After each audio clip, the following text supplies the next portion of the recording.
ఉన్నారు ఇవాళకి. దాంతో పాటుగా గతంలో పరిస్థితి అలా ఉంది.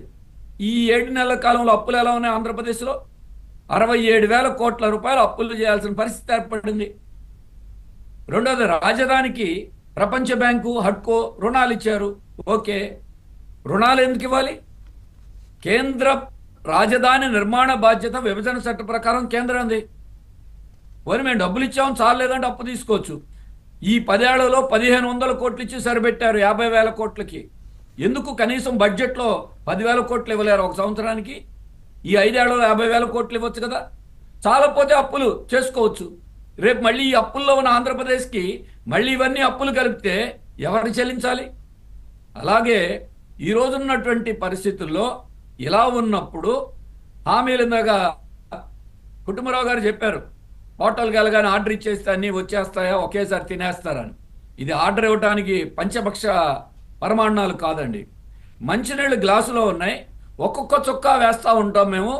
అంటే పంచపక్ష పరమాణాలు అయితే ఒకసారి తినలేరు. కానీ వెంటిలేటర్ మీద ఉన్న వాళ్ళకి సెలైన్ ఎక్కించాలంటే మేము కొద్ది కొద్దిగా ఇస్తాం సెలైన్ అంటే కుదరదుగా. వెంటిలేటర్ మీద ఉన్నది సీఎం గారే చెప్పారు. రాష్ట్రమే కాదు, రాష్ట్ర జనం కూడా వెంటిలేటర్ మీదే ఉన్నారు. కాబట్టి మీరు కొద్దిగా కాదు. గతంలో వైసీపీ ప్రభుత్వం పెన్షన్ 3,000 పెంచుతామంటే మేము 3,000 అని చెప్పాను తప్ప ఒకేసారి పెంచుతా ఉన్నామా అని 250 పెంచారు. అప్పుడు టీడీపీతో సహా అందరూ ఏం విమర్శించారు? మీరు మాట తప్పారని. ఇప్పుడు పెన్షన్ ఏం చేశారు? మీరు 3,000 నుంచి 4,000 పెంచారు. సంతోషం. తల్లికి వందనమని ప్రతి విద్యార్థికి 15,000 రూపాయలు ఎంతమంది ఉంటే అంతమందికి ఇస్తామని చెప్పారు. 2024-25 ఆర్థిక సంవత్సరం రేపు మార్చికి అయిపోతుంది. ఈ సంవత్సరం మేము ఇవ్వలేమంటున్నారు. ఓ సంవత్సరం అయిపోలా. అలాగే ఆడబిడ్డకి నిధి 1,500 రూపాయలు ఇస్తామన్నారు. పోనీ మేము ఇప్పుడు ఇవ్వలేదు, జనవరికి ఇస్తాం, నెక్స్ట్ బడ్జెట్ ఏప్రిల్ నుంచి ఇస్తాం. ఇబ్బందులు ఉన్నమాట నిజం.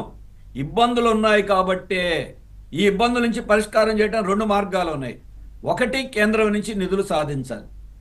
2, రాష్ట్రంలో డబ్బు చెల్లించగలిగినటువంటి బడా సంస్థలు, బడా కంపెనీలు, కార్పొరేట్లు వాళ్ళ మీద పన్నులు వేయండి, దుబారా తగ్గించండి.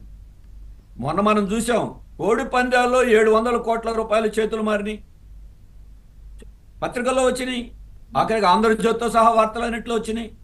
నాయకులు ఎంత సంపాదించారు? అధికారులు ఒక సెక్షన్ దగ్గర డబ్బులు ఉన్నాయి, సామాన్యుడి దగ్గర లేవు. సామాన్యుల దగ్గర కదండి, వాళ్ళ దగ్గర ఉన్నాయి. కాబట్టి దీని నుంచి రాబట్టడానికి ఆంధ్రప్రదేశ్లో కార్పొరేట్ విద్యా సంస్థలు బాగా డబ్బు ఉందనుకోండి, నేను ఉదాహరణ చెప్తున్నా, ఎందుకు వేయకూడదు పన్నులు? అలాగే కార్పొరేట్ కంపెనీలకు రాయితీలు ఇవ్వండి, అవసరమైన దగ్గర పన్నులు వేయండి, కేంద్రమైన రాష్ట్రమైన.